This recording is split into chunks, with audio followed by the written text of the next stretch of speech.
दोस्तों, क्या आप भी देवी देवताओं की अमेजिंग स्टोरीज से मंत्रमुग्ध हो जाते हैं? तो फिर इंतजार किस बात का? क्विक से सब्सक्राइब कर लो हमारे channel world all gods story को। यहाँ मिलेंगी आपको ढेरों ऑसम और इंस्पायरिंग कहानियां। इस चैनल पर हम आपके लिए दुनिया भर के गॉड्स एंड गॉडेसेस की इंटरेस्टिंग स्टोरीज लेकर आते हैं, जो आपकी जिंदगी में एक नई रोशनी भर देंगी।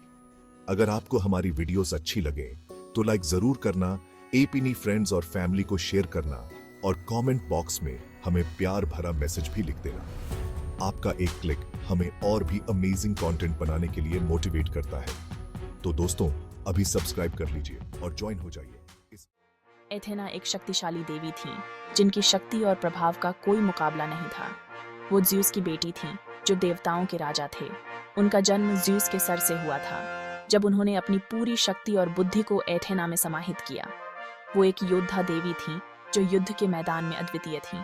वो बुद्धि और कला की देवी भी थी, जो ज्ञान और सृजनशीलता का प्रतीक थी। लोग उनकी शक्ति और बुद्धिमत्ता का सम्मान करते थे और उन्हें अपने जीवन में मार्गदर्शक मानते थे। वो शहरों और नायकों की रक्षक थी, जो हमेशा उनके साथ खड़ी रहती थीं। एथेना बुद्धिमान और रणनीतिक थीं, जो हर परिस्थिति में सही निर्णय लेती थीं। वो युद्ध में रणनीति पसंद करती थीं और हमेशा सोच समझकर कदम उठाती थीं। उन्हें बल प्रयोग पसंद नहीं था और वो हमेशा शांति और समझौते की पक्षधर थीं। वो न्याय और निष्पक्षता में विश्वास रखती थीं और हमेशा सही का साथ देती थीं। वो उन नायकों का समर्थन करती थीं जो साहस और बुद्धि का परिचय देते थे और उन्हें प्रेरित करती थीं। एथेना कला की भी संरक्षक थी और उन्होंने कला को उच्च स्थान दिया। उन्होंने लोगों को बुनाई और मिट्टी के बर्तन बनाना सिखाया, जिससे उनकी कला और संस्कृति समृद्ध हुई।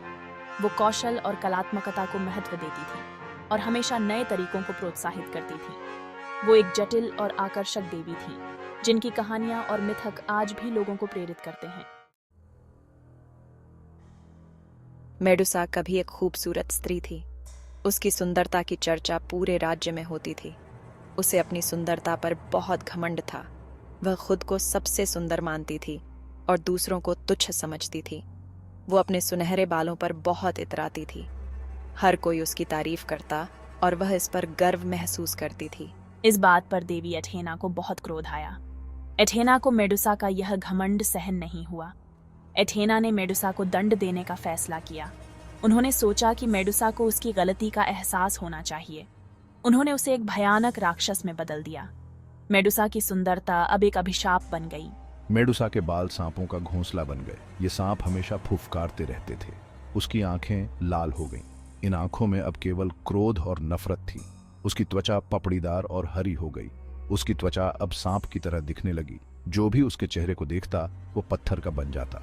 उसकी नजरें अब मौत का प्रतीक बन गई। मेडुसा को एक दूर द्वीप पर भेज दिया गया। वहां वह अकेली और परित्यक्त हो गई। वो डर और आतंक का प्रतीक बन गई।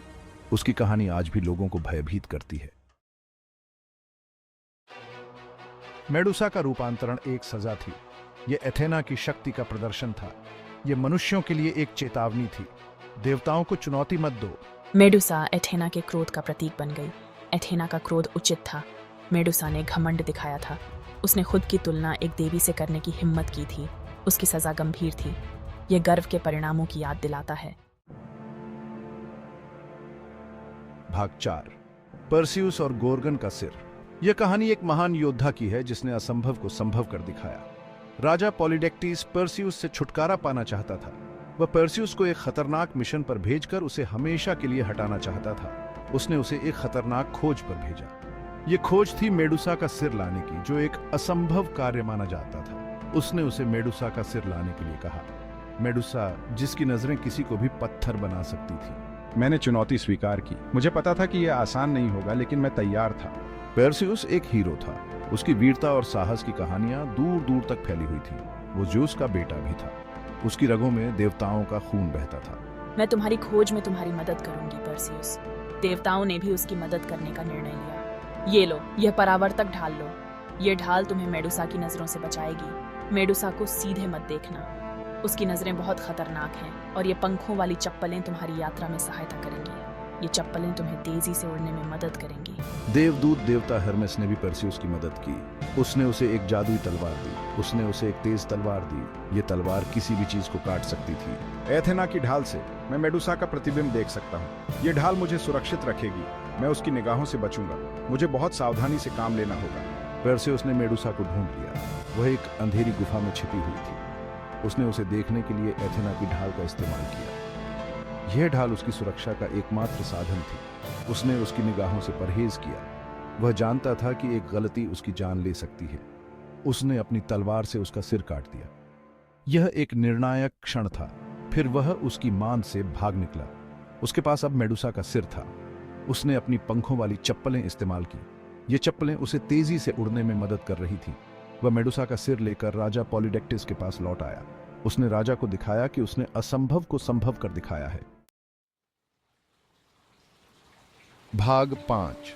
एथेना और मेडुसा का प्रतीकवाद। एथेना और मेडुसा अलग अलग अवधारणाओं का प्रतिनिधित्व करते हैं। एथेना बुद्धि और न्याय है। मेडुसा राक्षसी और भय है। उनकी कहानी अभिमान और दंड के विषयों की पड़ताल करती है। मेडुसा की छवि प्रतिष्ठित है। आज भी इसका उपयोग किया जाता है। यह खतरे और स्त्री क्रोध का प्रतीक है। एथेना शक्ति और बुद्धिमत्ता का प्रतीक बनी हुई है। भाग 6। मिथक की स्थायी विरासत। एथेना और मेडुसा की कहानी कालातीत है। यह सदियों से सुनाई जा रही है। यह बहुमूल्य सबक प्रदान करता है। यह हमें अभिमान के खतरों के बारे में सिखाता है। यह हमें देवताओं की शक्ति की याद दिलाता है। मिथक साहस और दृढ़ता के महत्व पर भी प्रकाश डालता है। मेडुसा पर परसिउस की जीत प्रेरणादायक है।